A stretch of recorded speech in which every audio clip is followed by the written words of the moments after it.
सकता था। बाउचर ने मोहतरमा को बताया कि वो फिक्र ना करें, मुशर्रफ साथ है, लेकिन मोहतरमा को मुशर्रफ के साथ एक ऐसा समझौता खुद तय करना होगा जो दोनों के लिए विन विन यानी कामयाब साबित हो। मुशर्रफ बुश और डिक चेनी से तब से राब्ते में थे जब तक ये दोनों शख्सियत अपने ओहदों पर फायद हुई थी, और मुशर्रफ को इल्म था कि अगर इन दोनों शख्सियत को ताकत और असूलों में से किसी एक का साथ देना पड़े तो वो ताकत के साथ जाएंगे, जमहूरियत, इत्तेसाब, इंसाफ।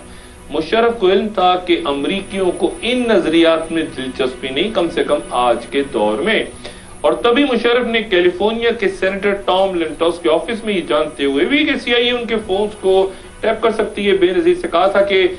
आपकी हिफाजत का इन्हिसार मुझसे ताल्लुकात पर है, यानी जिस धमकी का जिक्र हो रहा है। वो अमरीकी पॉलिसी साज, वहां पाकिस्तान से मुतालिक फैसला करती एस्टेब्लिशमेंट मुशर्रफ बेनजीर मुफाहमत पर तकसीम हो चुकी थी। एक तरफ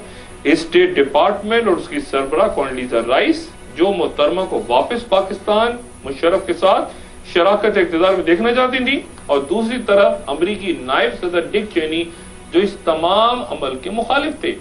और किताब के मुताबिक डिक चेनी के एक मुशीर ने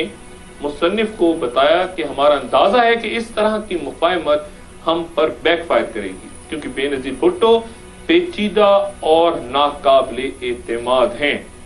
बेहतर है कि मुशर्रफ की ही हमायत की जाए, वो जो चाहते हैं उन्हें करने दिया जाए और इक़्तिदार में रखा जाए। कॉन्डोलीजा राइस ने वतन वापसी से पहले दुबई में भी मोहतरमा से बात की और 11 हफ्तों बाद मोहतरमा कत्ल कर दी गई। वो लाइल्म थी कि अमरीकी हसास अदारे उनकी वतन वापसी से पहले ही एक अरसे से उनकी टेलीफोन कॉल्स टेप कर रहे थे, और ये किताब मोहतरमा की अपने बेटे बिलावल से उस गुफ्तगू का भी जिक्र करती है जो मोहतरमा के ख्याल में खुफिया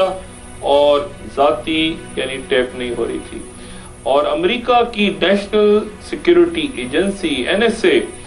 जब ये गुफ्तगू रिकॉर्ड कर रही थी मोहतरमा की, तो उस वक्त वो उनका अंदाजा ये था कि वो आइंदा इस रिकॉर्डेड गुफ्तगू को कैरेट्स एंड स्टिक्स के तौर पे मोहतरमा के सामने बार्गेनिंग के लिए इस्तेमाल करेगी। इस तकसीम राय रखती उस वक्त की अमेरिकन एस्टेब्लिशमेंट की यकीन दहानी के साथ 18 अक्टूबर को मोहतरमा पाकिस्तान में उस एस्टेब्लिशमेंट के सामने मुफाहमत के लिए आई जिसने कभी उन्हें कबूल नहीं किया।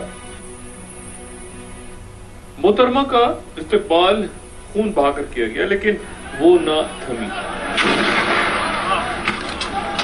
और फिर तमामी अंदाजे दुरुस्त नजर आने लगे कि मोहतरमा वतन वापस लौटने के बाद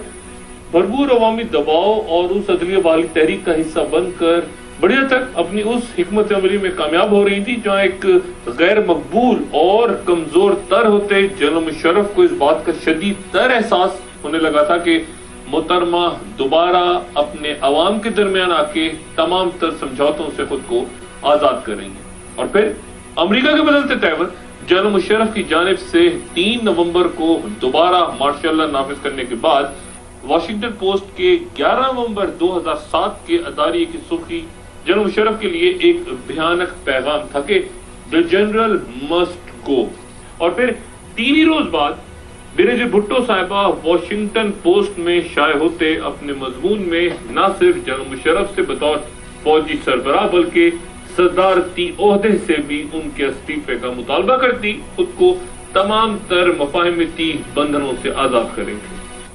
उसी रोज शाये होते बरतानवी अखबार टाइम्स ने लिखा कि मोहतरमा अब अपने एक रोज पहले तक के मुताबिक, जो कि सिर्फ जनरल मुशर्रफ से उनका फौजी ओहदा छोड़ने का था, अब बढ़कर सदारती इस्तीफे का मुतालबा कर रही है। और अखबार ने तर्ज दिया उस पर यह किया कि यह अमेरिका और बरतानिया के लिए अच्छी खबर नहीं, जो दोनों शख्सियात के दरमियान समझौता करवाने की कोशिशें कर रहे थे। स्टेट डिपार्टमेंट ने नायब सेक्रेटरी खारजा जॉन नेग्रेपोंटे को पाकिस्तान भेजने और बरतानवी वजीर खारजा डेविड मिलिबेंट की मुशर्रफ को तंबीह कि अगर अगले 10 रोज में इमरजेंसी का खात्मा ना किया गया तो दौलत मुश्तरका से पाकिस्तान की रुकने का खात्मा कर दिया जाएगा। जॉन नेग्रेपोंटे से अपने 2 घंटे की मुलाकात के दौरान जनरल मुशर्रफ ने शायद बड़ी हद तक उन्हें अपने मौक़िफ़ पे कायल कर लिया, क्योंकि न्यूयॉर्क टाइम्स ने लिखा कि जनरल मुशर्रफ ने अपने वर्दी उतारने की शर्त को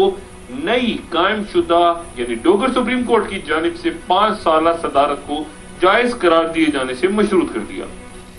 अखबार के मुताबिक जॉन नेग्रोपोंटे ने जनरल मुशर्रफ के अलावा 2 बार जनरल अशफाक कियानी से भी मुलाकात की और 2 घंटे दौरानिये पे मुश्तमिल अशाया जनरल कियानी और जनरल मुशर्रफ के दस्तराज तारिक अजीज के साथ किया। जॉन नेग्रोपोंटे ने कहा कि उन्होंने जनरल मुशर्रफ से इमरजेंसी के खात्मे, तमाम सियासी कैदियों की रिहाई, फौजी सरबराही से अलहदगी और आजाद इंतखाबात का मुतालबा किया। गोया जॉन नेग्रोपोंटे डोगर कोर्ट के कयाम और बतौर सदर जनरल मुशर्रफ के बरकरार रहने पर कायल होकर अमरीका वापस लौट गए थे। उन्होंने मोहतरमा को मुलाकात के बजाय सिर्फ फोन करने पर इत्तेफा किया और ये वो वाज़ेह इशारा था कि अमरीका ने दोनों शख्सियात के दरमियान चुनाव के दौरान अपना वजन जनरल मुशर्रफ के पलड़े में डाल दिया है। जनरल मुशर्रफ ने अमेरिकी टीवी ABC न्यूज को इंटरव्यू में मगरबी दुनिया को खौफजदा करता पैगाम दिया कि पाकिस्तान के एटमी असासे सिर्फ फौजी हुक्मरानी में ही महफूज रह सकते हैं। जनरल मुशर्रफ ने कहा कि बेनजीर भुट्टो की इंतखाबी फतह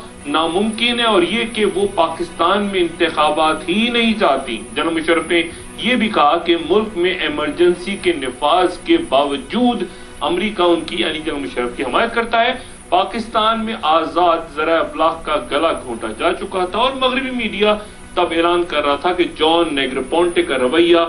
जनरल मुशर्रफ के बजाय मोहतरमा बेनजीर भुट्टो से सख्त तर था। और फिर अगले ही रोज यानी 25 नवंबर को मियां नवाज शरीफ, जो कि 10 सितंबर को वतन वापस आने की कोशिश के दौरान फिर जला वतन कर दिए गए थे, बिलाखिर वतन वापस लौटने में कामयाब हो गए और लगभग 1 माह बाद मोहतरमा बेनजीर भुट्टो को हजारों इंसानों के दरमियान दिन की रोशनी में सरेआम मौत के घाट दिया गया। एक छोटा